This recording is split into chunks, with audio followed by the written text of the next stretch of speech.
Pas. Au moins, ça montre qu'on a commencé quelque chose. Définitivement pas. On parle du sujet quand même le plus classe de toute la journée. Donc bonjour, je m'appelle Julien, je suis architecte chez AWS. Je vais vous parler de la gestion des licences sur AWS. Donc oui, c'est pas nécessairement le sujet qu'on associe le plus facilement avec le cloud. Néanmoins, c'est un sujet clé. Mes 3 dernières années, j'ai été architecte solution spécialisé sur les architectures Microsoft sur AWS. Donc j'aime autant vous dire qu'effectivement, les discussions sur les licences, j'en ai eu un certain nombre avec un certain nombre de clients. Donc rapidement, ce qu'on va traiter aujourd'hui. Donc on va essayer de voir les différents modes de licence dans le cloud. Et je vous laisserai avec juste un petit schéma là-dessus qui vous explique les différents modèles et comment est-ce qu'on peut faire. Ensuite, on va se poser la question sur comment est-ce qu'on peut optimiser ces coûts de licence dans le cloud. Parce que c'est bien, vous avez déjà payé des licences, mais Amazon en fournit aussi, donc il va falloir voir comment on peut gérer ces différents éléméents.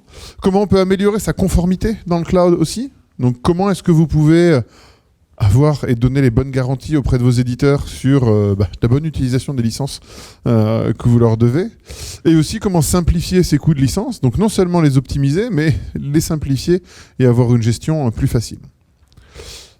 Avant de commencer, quand on migre sur AWS, ou quand on migre dans le cloud, en l'occurrence, c'est vraiment un voyage. La plupart du temps, nos clients, quand ils commencent des migrations sur un environnement cloud, commencent par faire ce qu'on appelle un lift and shift. Vous prenez des applications qui sont déjà existantes dans vos data centers, vous les déplacez sur un environnement cloud en touchant le moins possible l'application. Le but, c'est d'être rapide. On fait ça souvent sous forme de POC, on va faire ça en quelques jours ou quelques semaines, et ça permet effectivement de voir que ces applications sont plus rapides ou plus efficaces dans le cloud la plupart du temps. C'est intéressant toujours de le faire parce que pour beaucoup de clients, les contraintes, c'est un renouvellement de data center, un nouveau lease, une fin de data center ou un certain nombre d'éléments. Et donc effectivement, la migration vers le cloud vient avec des bénéfices en termes de coûts qui sont assez importants. On peut parler d'une 20 ou une 30% de réduction entre une infrastructure hébergée on-prem, quand on prend le coût de l'infrastructure, le coût de la maintenance, le coût du personnel, le coût des tickets, des services de proximité, de l'électricité, du cooling, enfin tous ces éléments-là. Quand on prend tout ensemble, on arrive à se rendre compte qu'effectivement, une migration sur AWS a des impacts en termes financiers qui sont assez importants. Mais s'arrêter à faire un lift and shift, c'est rarement ce qu'on veut. Parce que c'est bien, on a bougé son application, mais on n'a pas vraiment gagné en agilité, on n'a pas vraiment gagné en efficacité. C'est quand même la même application qui est installée sur une machine qui est peut-être d'une génération un peu plus neuve et qui est un peu plus automatisée, mais finalement ça ne change pas grand-chose. Donc rapidement, les clients vont commencer à entamer la deuxième étape du processus, qui est ce qu'on appelle l'optimisation sur EC2. Le but, c'est d'arriver dans la deuxième étape orange, qu'on appelle Optimize DC2, donc vous êtes sur une infrastructure qui est optimisée. On peut optimiser en faisant plein d'éléments différents sur la plateforme. Le but de cette optimisation, c'est encore une fois de toucher le moins possible à l'application. On ne veut pas changer le code, on ne veut pas changer l'architecture, on veut juste qu'elle soit plus efficace et qu'elle coûte moins cher.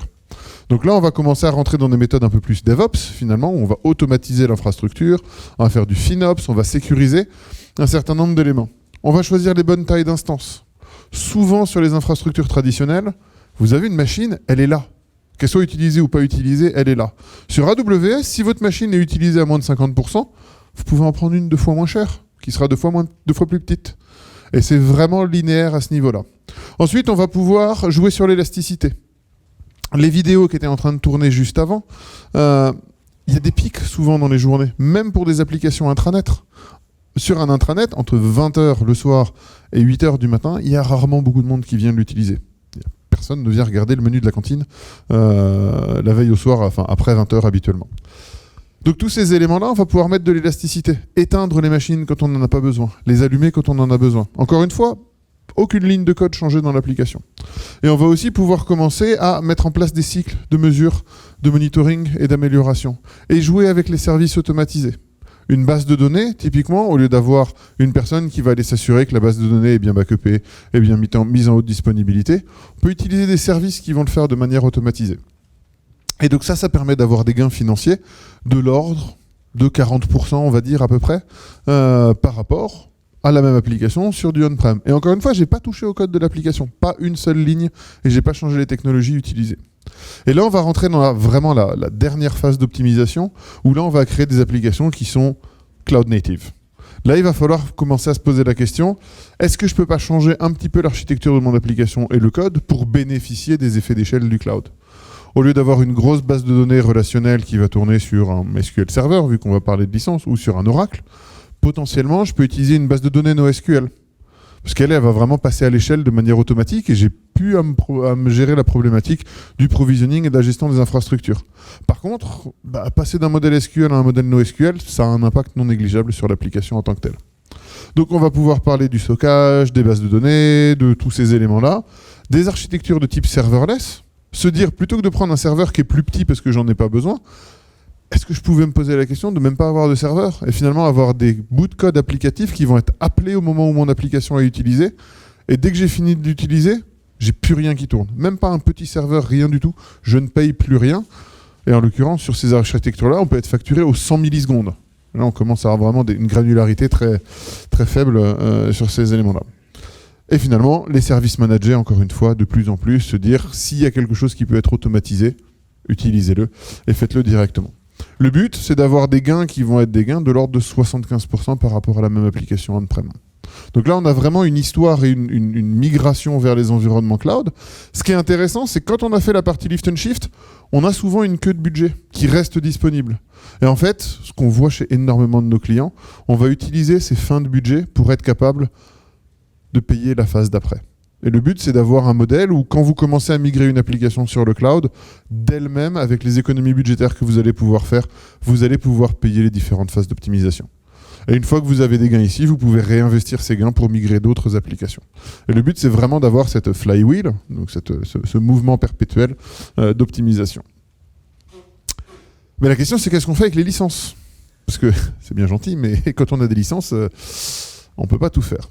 Donc la meilleure réponse qu'on ait trouvée, encore une fois, c'est de se dire qu'aucune licence n'est meilleure qu'aucune licence. Et donc tous les modèles qui vont être des modèles de type open source sont des modèles vraiment intéressants. Et on a énormément de clients qui sont en train de migrer d'environnements avec licence vers des environnements open source ou des environnements un peu plus gentils, dirons-nous, d'un point de vue facturation. Ça ne veut pas dire qu'il n'y a pas de licence sur l'open source, ça veut dire que c'est une licence ouverte et que la plupart du temps, vous pouvez avoir ces outils dans la communauté. On le verra, même des outils, typiquement on a Red Hat qui sont ici, il y a quand même des entreprises, il y a quand même un support, il y a un certain nombre d'éléments qui viennent avec l'open source. Donc les modèles que vous allez pouvoir faire, c'est vous poser la question de est-ce que j'ai une alternative équivalente à ma plateforme existante dans un modèle open source? La réponse est souvent oui.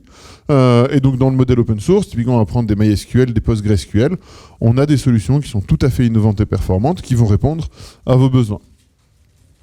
On a bien entendu côté AWS aussi la possibilité de le faire. Et après, se poser la question, plutôt que d'avoir une base de données qui va être 2 fois plus grosse parce que j'ai besoin d'avoir 2 fois plus de lecture sur ma base de données, est-ce qu'il n'y a pas moyen d'utiliser d'autres types de stockage ou d'autres types de bases de données qui vont me permettre d'avoir ce besoin? Utiliser des caches, par exemple, tels que Redis, utiliser des entrepôts de données pour la partie analytique. Et se poser la question en termes d'architecture, est-ce que je ne peux pas optimiser pour, sans avoir à complètement réécrire mon application, garder mon cœur applicatif tel qu'il est maintenant, avoir une base de données qui typiquement va être un peu plus petite et avoir la possibilité d'utiliser ces éléments-là de manière plus efficace. Et on a un service qui est tout à fait fait pour ça, qu'on appelle AWS Database Migration Service. Il fait de la migration de base de données, comme son nom l'indique. Et le principe de Database Migration Service, c'est d'avoir la possibilité de prendre une base de données Oracle, SQL Server, MySQL ou PostgreSQL sur site, dans vos data centers, et de faire une migration, soit vers la même base de données sur un environnement AWS, soit de modifier le moteur de base de données. Et donc on a beaucoup de clients qui commencent à faire des migrations depuis un Oracle sur site, typiquement vers un PostgreSQL sur AWS. L'intérêt sur PostgreSQL, c'est qu'il n'y a pas de licence. Donc du coup, on va avoir la possibilité de gagner. Néanmoins, c'est pas toujours possible de tout changer, et pour beaucoup d'applications, vous n'avez même pas le code de ces applications. C'est un progiciel, c'est un ERP, c'est quelque chose sur lequel, voilà, c'est bien, mais réarchitecturer, on ne peut pas toujours le faire. Donc on va se poser des questions sur comment on peut le faire. Quelques cas clients qui sont assez intéressants là-dessus, sur justement ces migrations.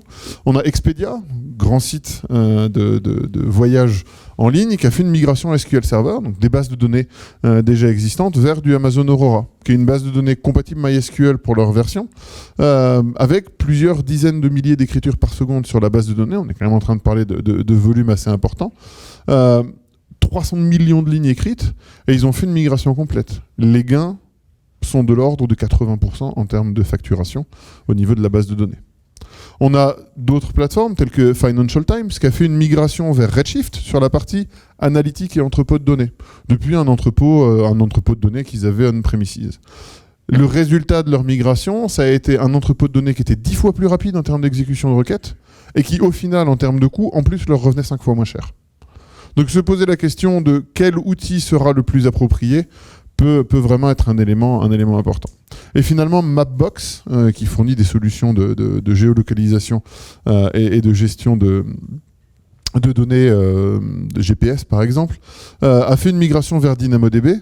L'intérêt de DynamoDB, pour eux, ça a été d'une l'échelle, et deuxième, réduction de 85%. En fait, ils se sont rendus compte que le prix de DynamoDB en entier, c'était moins que le prix de la maintenance de la solution qu'ils avaient avant. Et ça, c'était hors le prix de licence initiale. Donc on a vraiment la possibilité d'avoir des coûts qui sont beaucoup plus bas.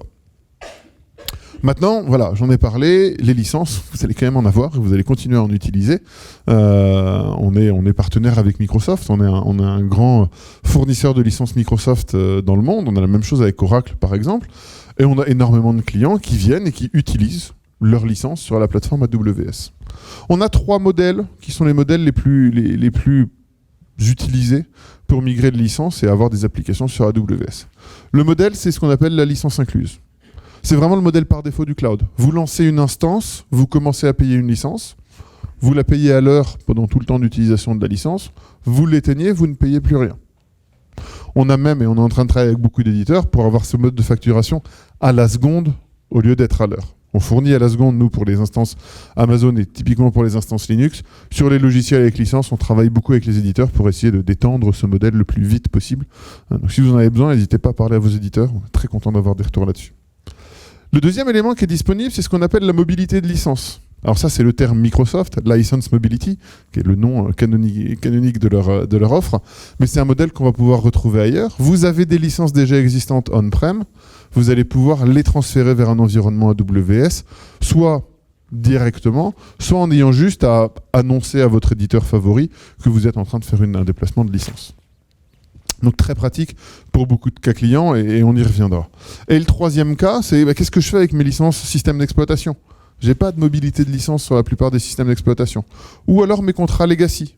Mes contrats qui sont suffisamment vieux pour lesquels j'ai pas de software assurance, j'ai pas cette possibilité de faire de la migration de licence. Et on va voir que pour ces modèles-là, on a aussi des réponses qui vont être disponibles. Donc on commence par les licences fournies par Amazon Web Services. On a 3 types de facturation qui sont disponibles. Le premier, c'est les utilisations à la demande. Vous lancez une machine, vous l'utilisez, vous l'éteignez, et vous payez pour ça. Vous l'éteignez, vous payez plus. Ça marche pour Oracle, SAP, Windows bien entendu, et énormément d'éditeurs de logiciels. Très pratique parce que vous voulez faire un POC, vous voulez lancer, vous pouvez le faire directement. Maintenant, quand on parle de base de données, et clairement, quand on parle de licence dans les environnements en entreprise, la majorité du temps, la discussion va se recentrer sur les licences de base de données. Ça reste quand même un des points clés et un des points de crispation principaux en termes de licence.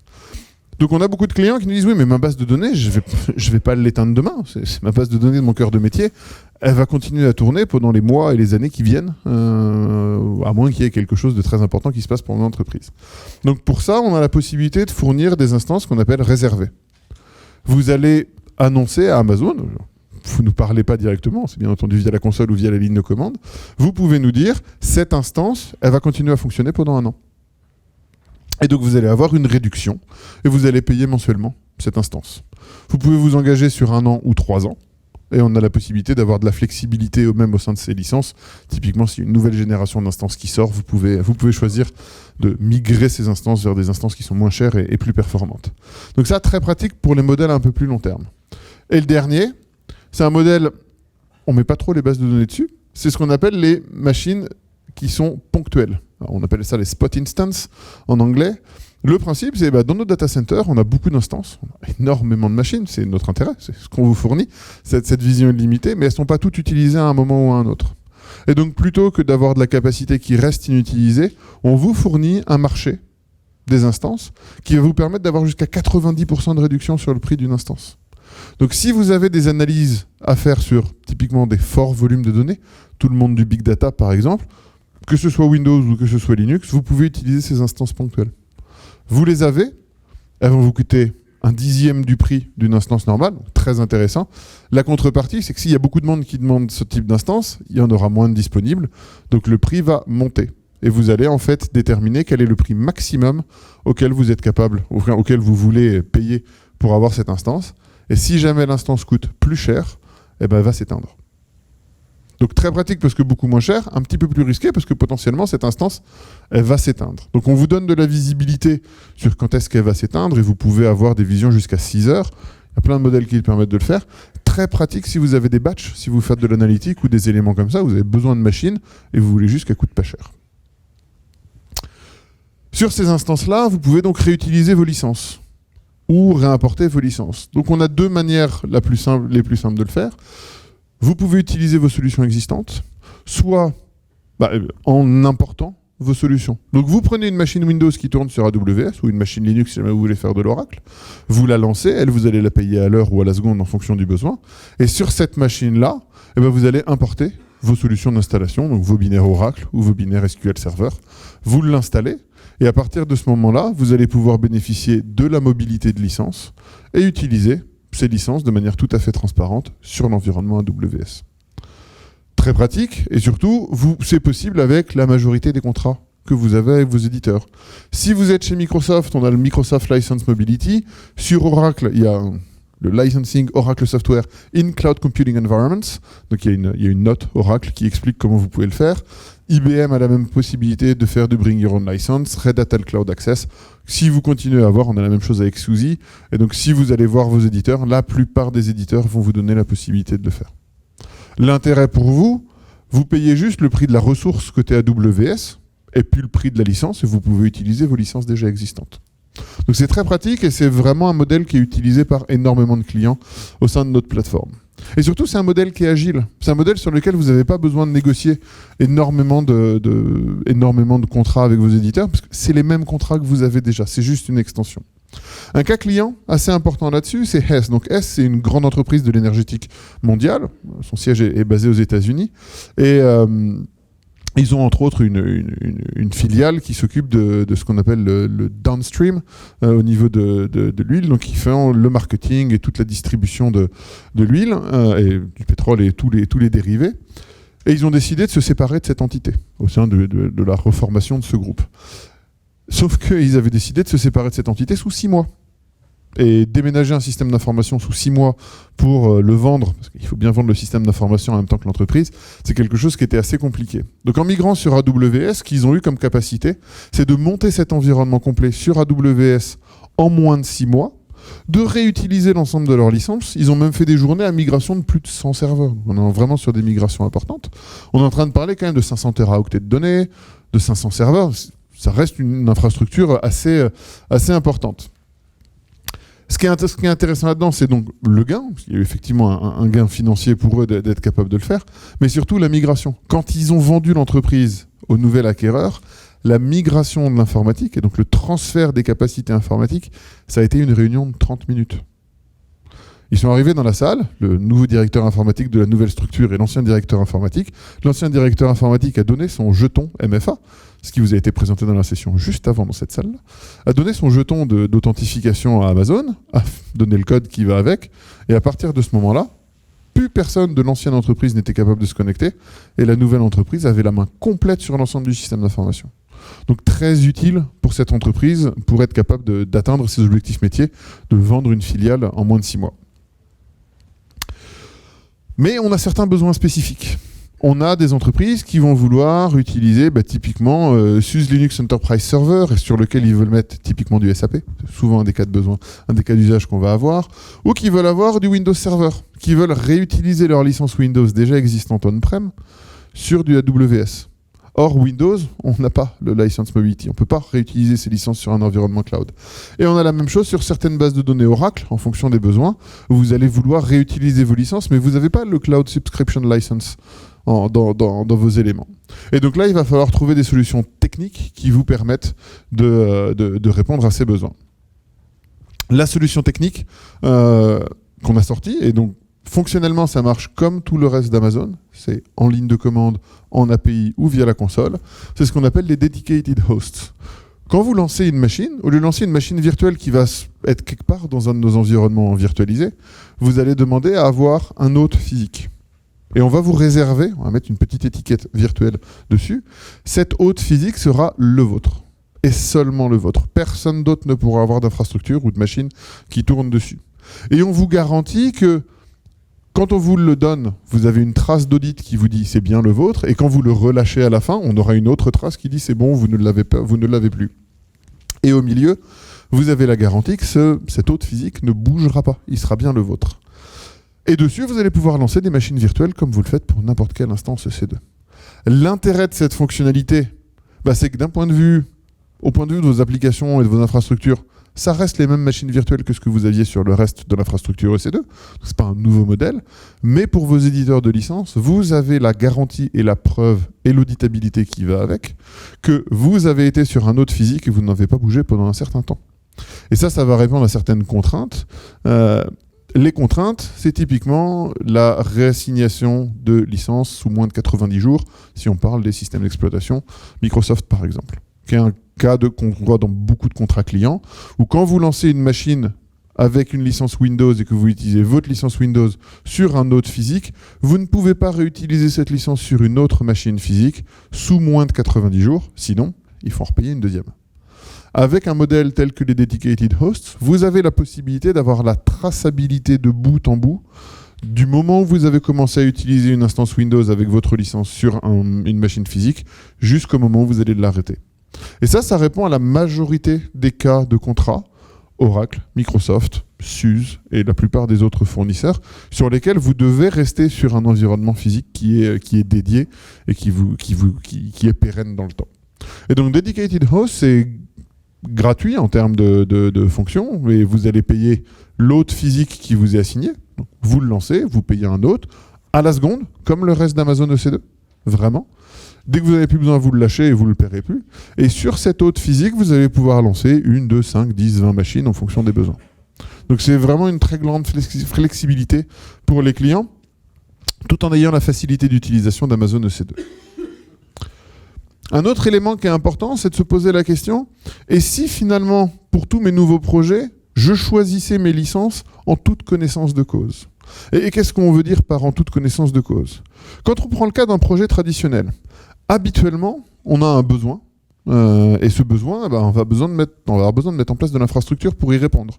Je peux prendre le cas typiquement d'un environnement SAP. Souvent, entre le moment où on a le besoin initial de SAP et le déploiement, on a plusieurs mois, parfois années, si c'est des gros projets, entre le moment où on va se dire j'ai besoin de déployer, donc il faut que je commande mes environnements, parce qu'il va bien falloir que je déploie quelque chose, et le moment où on est effectivement en production.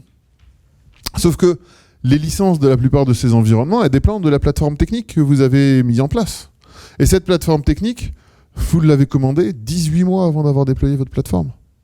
Donc quel est le pourcentage de chance que ce que vous avez initialement designé soit exactement ce que vous allez déployer 18 mois plus tard? C'est assez faible. Et on voit chez beaucoup de nos clients que finalement, on a des achats de licences qui sont beaucoup plus hauts que ce qui est effectivement nécessaire, juste pour limiter le risque. Parce qu'encore une fois, la licence, c'est de la gestion de risque et de la gestion financière. Et donc, si on pouvait complètement changer le modèle, se dire, j'ai une infrastructure qui est là de manière instantanée. J'ai pas besoin d'attendre 3, 6, 8 mois pour que mon infrastructure soit mise à disposition. Et en plus, potentiellement, j'ai les licences qui sont directement incluses dans ma plateforme. Eh ben, on va avoir la possibilité de se dire, au moment où j'en ai besoin, je lance ma plateforme, je vais faire des tests de montée en charge, potentiellement, je me suis trompé, c'est pas grave, vu que je paye la licence à l'heure, je change de type de machine, je vais payer moins cher, parce que je commence une nouvelle heure, donc sur l'heure qui vient, je vais payer effectivement moins cher.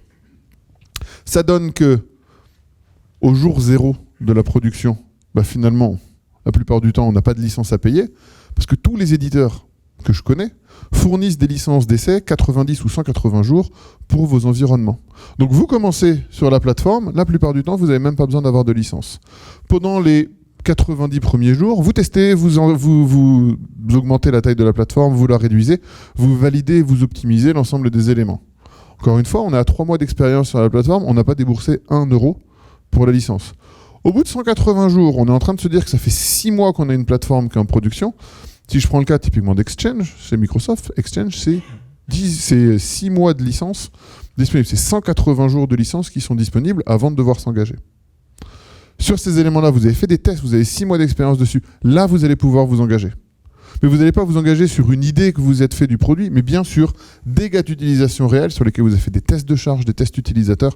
Et là, vous avez la garantie qu'effectivement, vos investissements seront des investissements bien faits. Et le cloud vous permet vraiment d'avoir cette flexibilité. Et en fonction des besoins, soit vous prenez des machines avec des licences incluses, soit vous utilisez vos propres licences, mais vous avez cette flexibilité. Et c'est très important. Et comment on va pouvoir faire ça ? On va pouvoir faire ça en gérant la conformité. Et la conformité, on l'a de 2 manières principales chez Amazon. Le premier, c'est un outil de gestion de la configuration, qu'on appelle AWS Config. Configuration config, on a été assez simple là-dessus. Et AWS Config va enregistrer toutes les machines que vous avez créées, quand vous les avez éteintes, combien de temps elles ont été utilisées, et quelles ont été les modifications qui ont été faites dessus. Et vous avez une console graphique qui vous permet de voir tout votre parc et quelles ont été les modifications. Donc si jamais vous avez un audit de licence, avec AWS Config, vous pouvez effectivement montrer quand les instances ont été démarrées ou ont été éteintes. Deuxième élément, on a un service d'inventaire. Il y en a même plusieurs qui font de l'inventaire, mais il y en a un qui s'appelle Inventory Manager. Et celui-là va être capable de lister au sein de chacune de vos machines et de l'enregistrer dans la base de gestion de configuration tous les logiciels qui sont installés sur vos machines. Et donc là, vous pouvez avoir une vision de toutes les bases Oracle que vous avez installées sur votre parc. Et éviter d'avoir un audit a posteriori qui dit même, vous commencez à avoir un peu beaucoup de licences Oracle qui sont déployées pour lesquelles vous n'avez pas payé. Et là, avec ces 2 outils-là, vous avez le contrôle et vous avez la vision sur ce qui se passe au sein de vos environnements. Le but, c'est encore une fois d'éliminer le shadow IT et d'avoir une visibilité complète sur la plateforme. Une autre offre qui est vraiment importante, c'est la AWS Marketplace. La Marketplace d'Amazon vous fournit des images. Ces images vous permettent de découvrir de nouvelles solutions. Vous voulez essayer Sapana, parce que ça a l'air d'être une super plateforme, c'est une très bonne plateforme au passage, mais vous n'avez pas envie d'aller voir SAP, négocier un contrat, avoir les licences de test et le lancer. En utilisant la Marketplace, vous avez la possibilité d'avoir des environnements Sapana qui sont prêts à être utilisés en moins d'1 heure. Donc vous avez un environnement qui est complètement fonctionnel. Vous pouvez ensuite étendre vos solutions existantes. Vous avez un checkpoint, vous avez un Fortinet, vous avez, quelle que soit la solution déjà existante on-prem, vous voulez avoir la même solution sur un environnement cloud. Mais vous n'avez pas envie de devoir procurer, déployer, configurer et gérer tous ces environnements. Avec la Marketplace, ces éditeurs, tels que Checkpoint, ont des solutions pré-packagées avec leur logiciel. Et typiquement, je vais prendre le cas d'un Cisco. Cisco, on a à peu près tous les firewalls Cisco qui sont disponibles sur la Marketplace. Ils sont mis à disposition. Vous pouvez les connecter avec vos équipements existants on-prem et avoir une solution de bout en bout qui utilise vos solutions. Ce qui est intéressant, c'est que du coup, vous allez pouvoir migrer vos applis et réutiliser soit vos licences, soit avoir des licences fournies par la Marketplace. Donc là, on a de nouveau la licence incluse en paiement horaire, mensuel ou annuel, et on verra, on a même d'autres modèles qui ont été créés, ou un modèle Bring Your Own License. Donc on est très flexible à ce niveau-là. On a quelques nouveautés qui sont venues dans la Marketplace récemment. Le premier, c'est tout ce qu'on appelle les applications SaaS. Si jamais vous travaillez avec un fournisseur SaaS, il y a des chances qu'il soit déjà intégré dans la Marketplace Amazon. Et donc, plutôt que de devoir avoir un contrat avec ce fournisseur et de devoir faire la négociation et avoir un process de facturation à part, vous pouvez directement l'intégrer à votre facture Amazon. C'est assez pratique. Et on a aussi de nouveaux axes de facturation. J'en parlais tout à l'heure, on paye à l'heure, on paye au mois, on paye à l'année. On a de nouveaux axes, typiquement le nombre d'utilisateurs, le nombre d'hôtes gérés, si on parle de plateformes telles que Chef, qui est une plateforme de gestion de configuration et de machines, ou en termes de données. Quel est l'espace de données stocké par une solution de stockage, ou quelle est la bande passante associée à un firewall. Vous avez la possibilité de payer pour ces éléments-là. Donc en fonction du type d'instance que vous utilisez, vous allez pouvoir le faire. La dernière nouveauté qui est sortie et qui a été annoncée il y a moins de 10 jours, donc c'est vraiment tout neuf, c'est la possibilité de négocier vous-même vos prix. On donne la possibilité pour tous nos utilisateurs qui ont des grands contrats avec les éditeurs de bénéficier des bénéfices de la Marketplace tout en ayant les prix qu'ils ont eux-mêmes négociés. Donc si jamais vous utilisez des solutions d'un éditeur qui est sur la Marketplace et que vous avez un contrat avec cet éditeur qui vous dit que à la machine, je vais payer moins cher, vous pouvez, sur la Marketplace, directement bénéficier de ces prix négociés pour tous vos lancements d'instances. tout en ayant toujours effectivement les bénéfices de la marketplace. Donc très intéressant et très important, ça fait partie des nouvelles fonctions qu'on vient juste de lancer. Un deuxième cas client, c'est Delaware North. Donc Delaware North, c'est une grande entreprise qui gère des événements, le Summit KC. Je ne pense pas que ce soit eux parce qu'ils sont plutôt côté États-Unis. Donc c'est une société qui est basée à New York, qui fait plus de 3 milliards de dollars de chiffre d'affaires. Ils ont déménagé de siège social.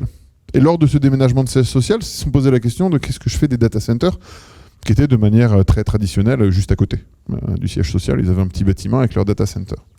Et donc ils se sont posé la question, comment est-ce qu'on peut être plus efficace et comment est-ce qu'on peut migrer? Et donc ils ont décidé de migrer sur AWS. Il y a eu plusieurs intérêts pour eux. Bon, d'une, la flexibilité de la plateforme et la réutilisation des licences, qui leur a permis de réduire de 91% leur parc de data center. Ils avaient le gros à côté et puis ils en avaient un peu partout. Donc ils ont tué la plupart de leurs data centers. Ils ont choisi AWS et surtout ce qu'ils ont à la fin, et c'est pas la raison du choix initial, c'est une économie de 3,5 millions de dollars sur 5 ans sur leur coût informatique. La raison, réutilisation de licences, migration de licences quand ça avait du sens, suppression des licences pour les environnements qui n'en avaient pas besoin, et du coup, vraiment une informatique optimisée, et surtout ce qu'ils voulaient eux, c'est une meilleure sécurité, une meilleure agilité, et moins d'échecs en production. Donc vraiment une reprise sur sinistre et des déploiements qui étaient beaucoup plus efficaces. Ouh, il est bien rose. J'avais pas prévu qu'il soit rose comme ça. Je voulais revenir vraiment, c'est un de mes derniers slides, je voulais revenir sur les modèles qui sont vraiment les modèles clés et qu'on voit partout dans les déploiements sur AWS. Le premier modèle, c'est le modèle de la licence incluse. Il est très pratique parce qu'Amazon gère tout. Vous ne vous posez pas de questions. Vous avez besoin d'un logiciel, vous le lancez, la licence est gérée par Amazon. Vous l'éteignez, vous ne payez plus. Donc on est vraiment sur du paiement à l'utilisation. Vous choisissez si vous voulez avoir une infrastructure qui vous est dédiée, pour des raisons de conformité par exemple, ou alors si vous êtes tout à fait d'accord pour être sur une infrastructure multi-tenant, qui est le modèle par défaut d'Amazon EC2. Vous n'avez aucune charge de gestion de licence. Tout est encore une fois pris en compte par Amazon.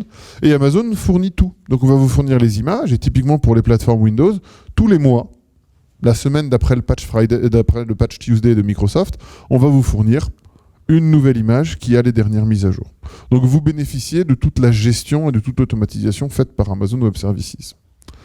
Mais effectivement, vous payez des licences au prix catalogue fourni par AWS.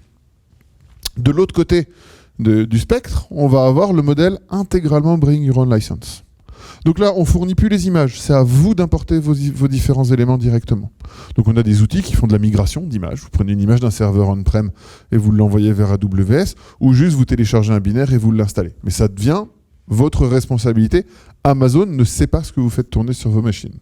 L'intérêt pour vous, c'est que vous pouvez réutiliser vos licences et du coup réduire vos factures, parce que nous, on va vous facturer le prix de la machine telle qu'elle tourne, mais au prix Linux, sans les licences qui viennent au-dessus.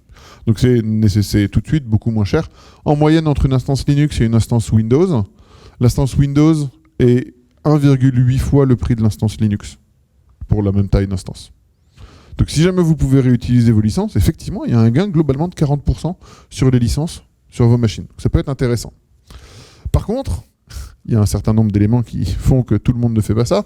C'est vous qui êtes en charge de la conformité. Ça veut dire qu'il faut que vous ayez des bonnes pratiques de ce qu'on appelle le software asset management et que vous ayez les compteurs de poids qui viennent regarder combien de licences j'ai sur chacune de mes machines pour vous assurer que vous restez en conformité avec vos contrats éditeurs. Mais effectivement, vous réutilisez vos contrats qui sont plutôt long terme avec les éditeurs et c'est très efficace en termes de coûts. Du coup, les contraintes de ce modèle-là font que finalement, la plupart des clients avec lesquels j'ai travaillé ces 5 dernières années tombent sur un modèle qu'on appelle le modèle hybride, pas en termes de je fais du on-prem et je fais du AWS, mais en termes de licensing.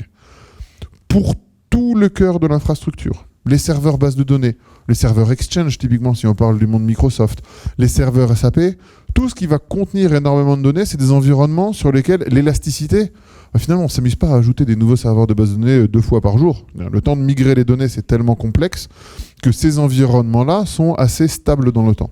Pour ces environnements-là, vous utilisez vos licences existantes.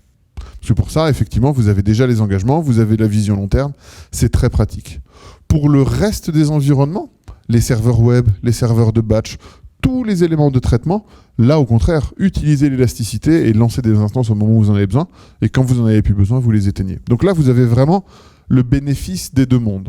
En termes de gestion de licence et en termes de charge de software asset management, on est beaucoup plus limité parce que finalement, vous n'avez pas à compter cette élasticité en termes de licence. Vous avez quelques serveurs qui sont bien identifiés et qui sont vraiment là sur le long terme, sur lesquels vous avez vos licences. Donc, en termes de gestion, c'est beaucoup plus léger. Et finalement, vous pouvez importer les logiciels que vous voulez ou utiliser les logiciels déjà prépackagés par Amazon. Donc, vous choisissez les modèles qui ont du sens pour vous.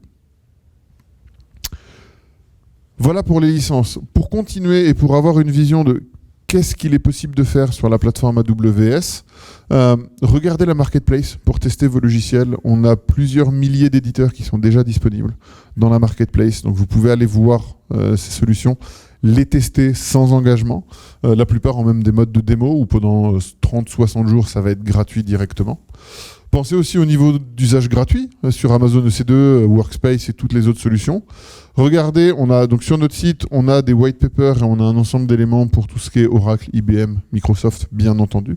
Donc venez nous parler pour le faire. Et on a aussi énormément de partenaires qui sont, pour une bonne partie des Français en bas ici, qui ont tous des expertises diverses, donc sur différents axes. Vous en allez avoir qui sont très sur le DevOps et l'automatisation, d'autres qui sont beaucoup plus sur le service manager. Donc en fonction de vos besoins, vous allez pouvoir trouver dans notre catalogue de partenaires les partenaires qui vraiment vont être capables de répondre à vos besoins. Je suis un petit peu en avance, donc je voulais vraiment ouvrir pour les questions, si jamais vous avez une quelconque question que ce soit sur la gestion des licences, soit parce que j'ai pas été pas clair, soit parce que vous voulez avoir un approfondissement.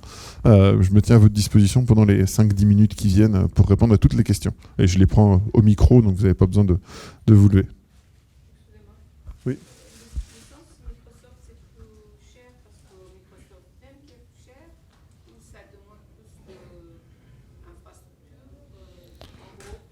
Pourquoi les licences Microsoft sont plus chères que les instances Linux, par exemple ? C'est vraiment juste le coût de la licence. Nous, on a un accord de revente de licence avec Microsoft et sur lequel on va leur faire la distribution, enfin on va leur faire un reversement pour chaque heure d'instance qui a été exécutée, on leur paye le dû. Donc c'est vraiment juste le prix de licence quasi directement reversé. Oui.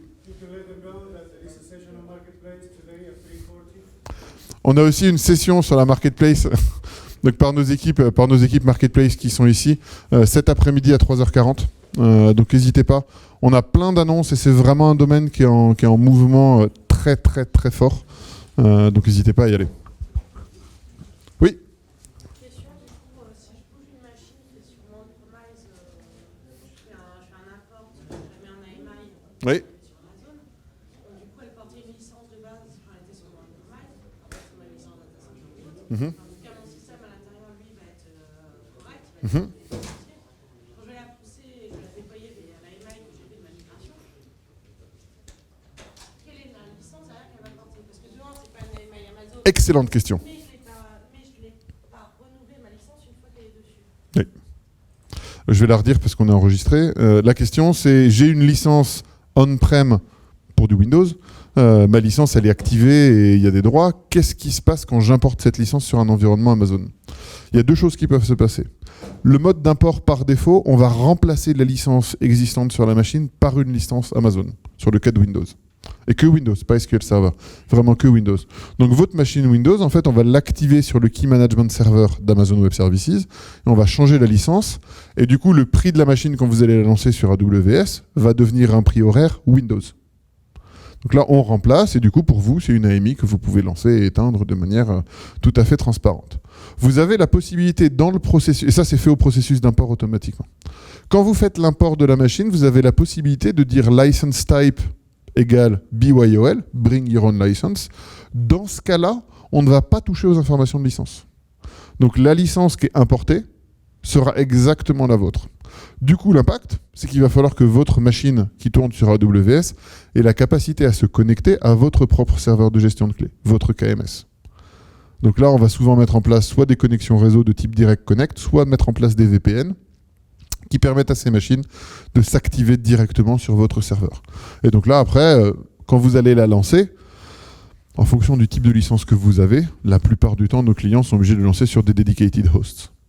Parce que la licence Windows, dans la majorité des contrats, implique 90 jours de réassignation de licence avant de pouvoir changer, donc implique d'avoir un contrôle physique sur l'hôte sur lequel vous êtes, et du coup, EC2 Dedicated Hosts. Donc vous allez lancer vos machines, et vos machines, quand elles vont se lancer, vont parler à l'autre, sauf quand on est sur un Dedicated Host, toutes les machines virtuelles qui vont se lancer vont reporter que c'est le même hôte physique.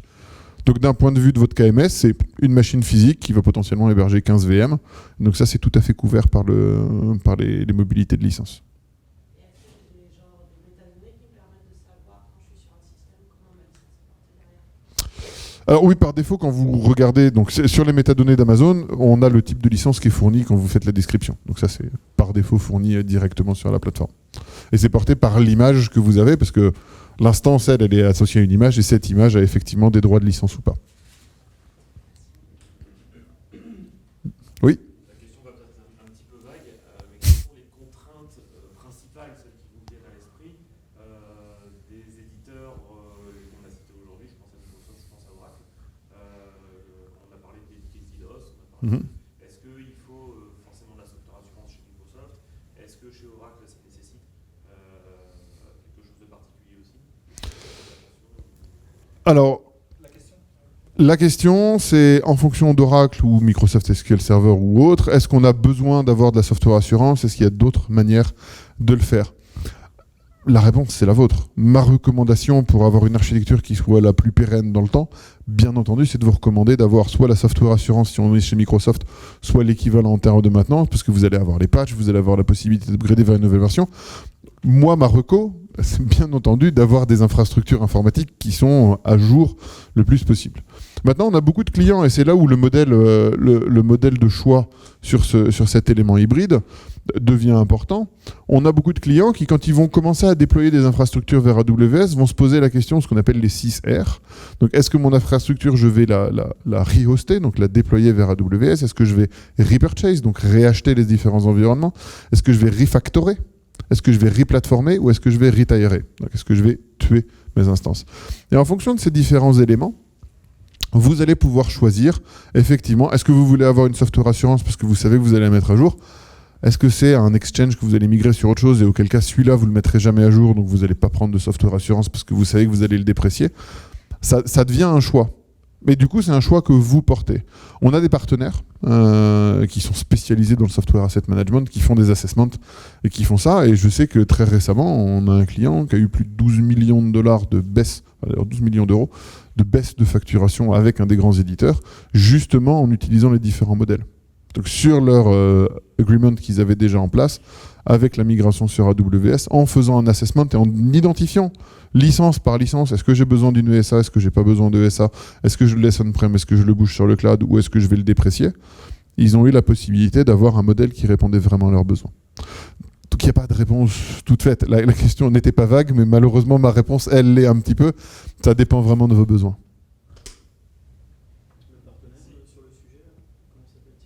Alors, en l'occurrence, on travaille avec SoftwareOne, typiquement, qui est un des grands éditeurs, mais on travaille avec beaucoup d'autres dans ce monde-là, qui sont des éditeurs spécialisés dans la gestion de licences. C'est vraiment leur monde, et c'est des grands de ce monde-là, avec les éditeurs aussi. Eh bien, merci beaucoup. On est dans les heures. Merci.